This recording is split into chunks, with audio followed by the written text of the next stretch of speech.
Hayır, bu mal dolar. Hadi ver geçsin ya, ver geçsin. Bu mal dolar ya. Ver beni kandırdık zaten. Bunlar randımana bakacağız. Ver randımana. Ya 390 euro. Bu evet. Bu yağ. Sen bunu alırma. Bu yağı buraya. Bu efet. Ete bak ete. Ete bak. İşte mal bu. Sağ ol, Allah razı olsun.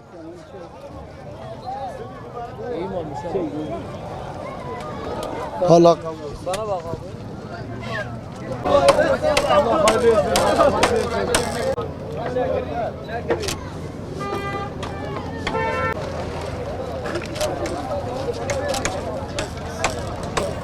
Biraz kalama ya. Sen şimdi ne diyeyim bu adama? Ben 15 bile evden getirmişim. Ben bütün şu an üstünde olan 15. 15'i ami bıraktı, 15'i almaz. Ya şu Kilosu an 300 kağıt efendim. 60'tan ne yapıyor? yok 60 gelmez. ya. Kurtarmaz efendim. Bu 60 şekilde değil zarar yani. ediyoruz. Mal gittikçe yükseliyor, yarına mal kalmaz. Kurbanlık çok diye millet ya düşerdiğini seneye de adamlar kurbanlığı getirmiş.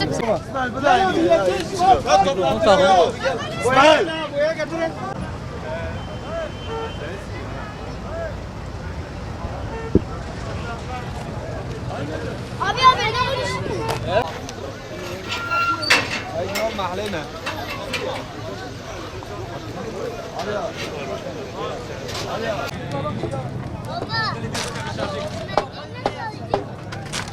390-380'e veriyoruz. O piyasada iyi, bu şekil iyi yani. Alıyor şükür alıyor, var vatandaşta var yani var. 80-85-90 arasında geliyor. Vallahi mal biraz gıtrak gibi görüyorum ben. Yeter normal yeterli yani. Son olarak 80'den aşağı vermedim. Veremem de. Herkesin bayramını kutluyorum. Bayramı kutlu olsun. Herkese de Allah'ım nasip eylesin. İnşallah abi kısmet olursa alacağız abi. Vallahi abi bundan 2 sene önce rezil olduk. 2 sene önce hiçbir yerde kurban bulamadık. Geldik. Kamyon getirdiler, ondan sonra bıraktılar da zorla elimize geçti. Bakak dedik piyasaya hani icabında belki kurban olur olmaz diye de bu sene maşallah çok var. 390'dan ağzını açan da var. Seç al 17 diyen de var.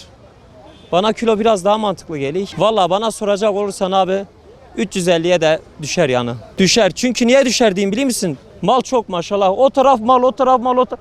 Geçen sene bu kadar yoktu. Geçen sene değil ondan önceki sene biz mal bulamadık. Bu sene çok. 350'ye de düşer inşallah. Biraz bekleyek diyeyim ben. Bekleme taraftarıyım. Biz 3 tane birden alacağız. Kısmet olursa aşağı yukarı kiloda 40 milyon fark edik. 70 kilo almaya niyetimiz var. Bakacağız yani. 350 diyen de var da onlar kafama yatmadı. 390'a güzel mal değiller ama iyi mal değil para. Bakalım hele 350 bizim aklımızdan geçen rakam. Abi bu sene fiyatlar bence çok zamlı. Allah'ın takdiri yani daha düşük olması lazım. Mal var değiller, dana pahalı. Millet koyuna rağbet etti. Bu sene ucuz olmalıydı abi. Kimsenin gücü yetmiş şimdi. Abi vallahi millet Ali ama millette para yok. Abi Bana açık söyleyeyim. Şimdi abiyle bir başarıya girecek. Eğer verirse alacak abi. Evet. Evet abim benim. Evet. Ver şu elini. Evet. Abi ne yazın da var? Yazmışsın. Fiyat Abi. belli abime. Abi yaz şunu da al bir götüreyim 330'a hayırlı olsun. Hayır veremem. Hayatta veremem. 360. 330 al baba. 360. 330'a Hayır 360. Abi 330'a. 360. 330'a Hayır abi. Hayır bu mal dolar. Hadi ver geçsin Hayır ya, abi ver bu geçsin. mal dolar ya. Ver Abi beni kandırdık zaten. bunlar randımana bakacağız. Ver randımana. Ya 330. Abi rağbet var. Rağbet şu anda var ama milletin hepsi kurbanı birinci gününü bekliyor gibi. Yani mal düşer mi düşmez mi diye. Ama şu anda mal bir yükseliştedir bugün. Satışlar normal. Şu anda normal. Erkek şu anda rağbet yüksek. Erkek gidiyor. Dişi koyunlarımız da normal şu anda. Ama dediğim gibi kurbanın birinci günü belli olacak. Fiyatlar şu anda erkek 350, 360 Van beyazı gidiyor.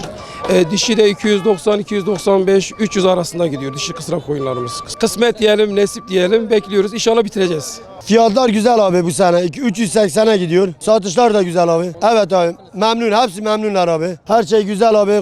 Allah razı olsun Antep'ten. Urfa'dan geliyoruz. 80 taneydi şimdi 30 tane kalmış.